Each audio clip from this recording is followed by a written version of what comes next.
Magandang hapon po mga kababayan. Nandito tayo muli kay Ate Glinda, no? Magbibigay po tayo ng maagang pamasko sa kanila dahil mga kababayan, isa din po sila sa pamilya natin, sa mga kababayan natin na natutulog na lang sa araw ng Pasko at Bagong Taon. So ngayon, pasisiyahin natin sila, no, magiging masaya yung kanilang Pasko ngayon at Bagong Taon dahil magbibigay tayo ng maagang pamasko. Tara, samahan niyo po kami mga kababayan. Hi! Hello po. Kumusta? Ayos naman po. Kumusta ang Mainit kasi nandun sila sa labas. lumabas kay kanina? Opo. Nakatambay dahil mainit, So, no? nila po. Oo nga, sobrang init. Ay, Diyos ko mio. Dito na. Sige, upo kayo. Sasakay na kayo sa barko at tayo aalis na mamaya-maya. Ate Glinda, kumusta na ang mga bata? Kumusta na kayo? Ayos naman po. Masaya. Anong plano nyo ngayon sa Pasko? Ha? Ganon. Sabi na maging masaya naman kami. Oo. Diba? Kasi hindi kami Sige. palaging malako. Tuwing pagsapit ng Pasko at New Year, Hindi kami malako. natutulog na lang. Diba nabanggit niyo po sa akin, nanay, tuwing Pasko at Bagong Taon, natutulog na lang kayo? Tapos pinatawag kami din sa kapila. Pinapatawag kayo, Kakain. kakain. Tapos, pagkatapos kumain, uwi na, tulog na. Buti lang kahit paano may mga mabait natin mga kababayan, no, ng mga kapitbahay natin. So, ayan mga kababayan, no, nabanggit nga ni nanay noon na tuwing Pasko at New Year, Bagong Taon, natutulog na lang sila sa gabi. Kasi wala nga naman silang panghanda. So ano sa pakiramdam, Ate Glinda, nanay, na yung bang yung ibang kapitbahay, may mga handa sila, ganyan. And then, syempre, lalo na sa mga bata, tayong malalaki, okay lang, nakakaintindi tayo. Pero itong mga bata, syempre, hindi lang maiiwasan, nakakita sa mga pagkain. And then, sa'yo, dito sa inyo, wala kayong handa. Anong sinasabi nila? Sinasabi nila na bakit wala tayong handa. Ganon sila. Sinasabi ko naman wala tayong pera. Ganon. Ganyan sila. Parang naaano sila, parang natatakam sila pag nakita nila yung mga pagkain na merong handa yung ibang tao, ganon, kapitbahay. Pero pag yung pinapakain na kayo dyan, kasama mo lahat yung mga bata, sila. Masaya din sila. Masaya na sila dahil syempre kasama nyo doon sa kabilang bahay. Okay. So, nandito ako kasi ayun nga, tinandaan ko na sabi mo, tuwing Pasko, tuwing Bagong Taon, wala kayong handa. So ngayon, hindi ako papayag na darating itong Pasko na ilang araw na lang, ilang tulog na lang, Pasko at Bagong Taon na naman, na matutulog na lang kayo. Ngayon, hindi na. Gusto ko magiging masaya ang Pasko nyo, o gusto ko magiging masaya kayo at meron kayong pagkakaabalahan, magluto kayo, magbanding kayo, tumawa kayo, ngumiti kayo sa araw ng Pasko at Bagong Taon. Hindi na kayo matutulog, hindi na kayo pupunta sa kapitbahay, kundi magbisi-bisihan na rin kayo dito mismo sa bahay nyo. Kasi sabi ko, yung mga ganitong klaseng pamilya na hindi nakaranas man lang sa pinagdidiriwang yon, isang beses sa isang taon, no, yung Pasko at Bagong Taon, hindi nyo naranasan. So ngayon, mararanasan nyo na, no. Ang saya-saya na sa pakiramdam na magluluto kayo dito mismo sa bahay nyo, na meron na kayo kasama ang mga apo at mga anak ni Ate Glinda. Okay, hindi ko na patatagalin. Pasok! Mga Ruhilyas! Kinikilabutan po ako. Kinakalibutan. Bakit po? Bakit po, nanay? Masaya. Bakit po? Kasi may grasyang papasok. Gano'n. Ganun kabait si God. Diba? Hindi man medyo minalas man ang asawa si Ate Glinda. Swerte naman dahil maraming blessings. At para sa mga anak at para sa inyong lahat, no? Ganun lang talaga. Minsan minalas tayo, minsan pinalad tayo. Ganun lang talaga ang buhay. Up and down yan, no?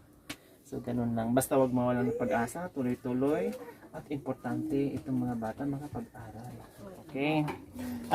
Syempre, magpapasalamat muna tayo sa ating sponsor. No?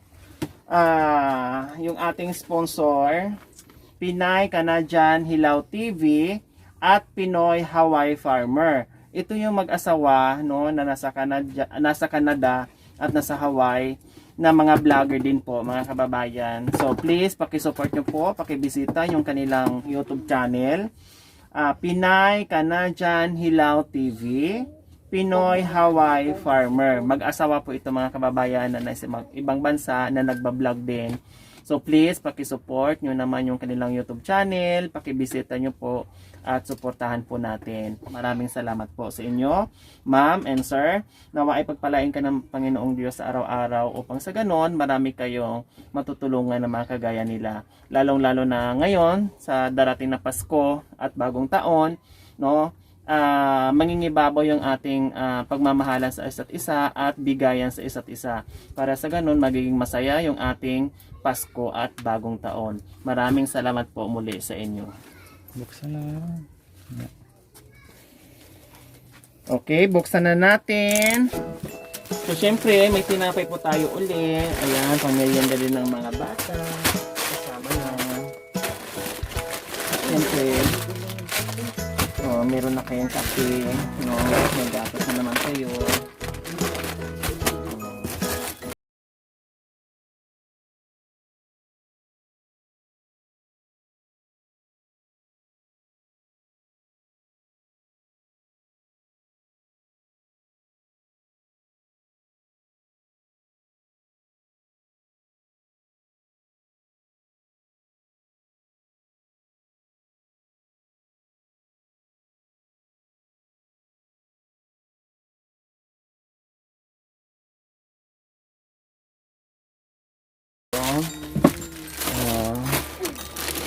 Kompleto na yan, may sauce na yan at pasta. And then syempre bahala ka na kung lagyan mo ng pangpalasa pa, no?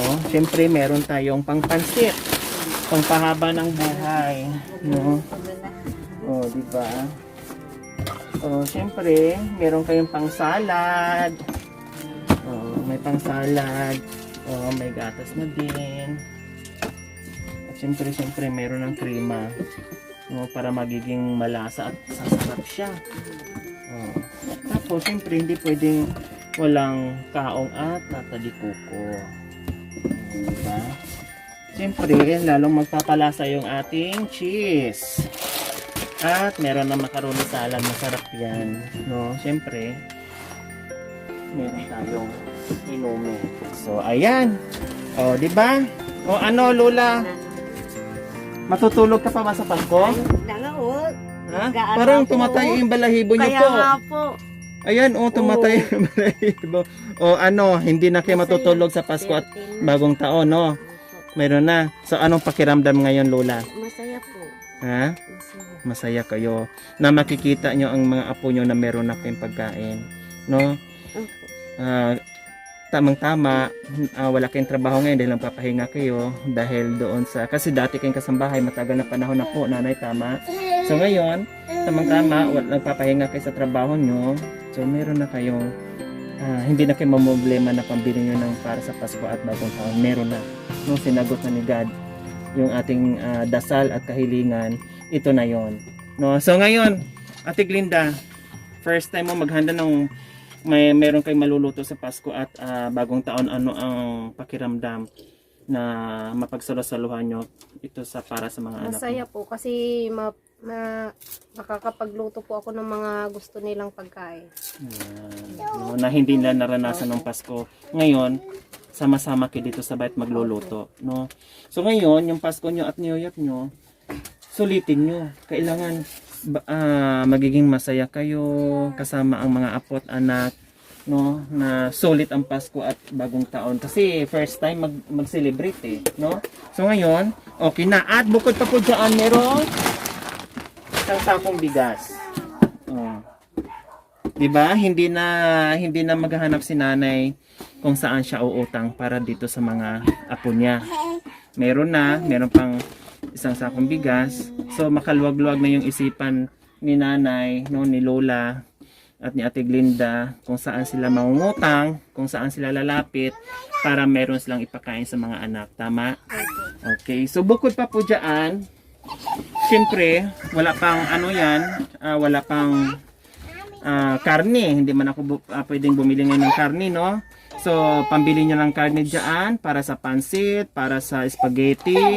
Pambili nyo ng buko dyan sa salad nyo or anong gagawin nyo dyan. Bahala kayo kung anong klaseng luto dyan sa salad nyo. Macaroni ba? May option kayo. May buko din dyan. Kung may buko din kung gusto nyo. May macaroni kung gusto nyo. Bahala na kayo. At syempre, bibili kayo ng kahit man lang isang damit bawat isa sa inyo para mayroon din nakabalot syempre. Mas lalong magiging maganda, magiging masaya yung mga bata na kahit pa something man lang na merong ibalot at merong kayong bubuksan sa darating na Pasko, no? Para magiging masaya at kumpleto talaga. So, merong binigay, no? Yung ating sponsor nagbigay po ng 4,821, no? So, nandyan na yung grocery natin, bigas natin, yung pang Pasko. So ngayon, may natira kayong 1,819.40. Okay, dito ko nagbigay kay Lola ha. Kasi isang bahay lang naman, parehas na naman pupuntahan. 1,000, 1,516, 1, 2, 3, 4, 5, 1, 7, 1, 2, 3, 4, ito pala, sobra pala, 5, 1, 8, 19.60. So, 15, 22. So, 1, 8, 20. Tama, may utang ka sa akin ng 40 centavos. Babalikan ko yun sa Pasko, yung sukli ko. Okay, ayan. Pangbili nyo ng sangkap dyan sa ibang lulutuin nyo, sangkap sa pansit, sa spaghetti, at yung kulang doon sa salad, no? Pero wala naman ako kasi macaroni to, so okay na yan. And then pambili nyo ng para sa sarili nyo, kay tagi-isang damit, and then ibabalot nyo, then i-enjoy nyo yung Pasko at bagong taon, ha?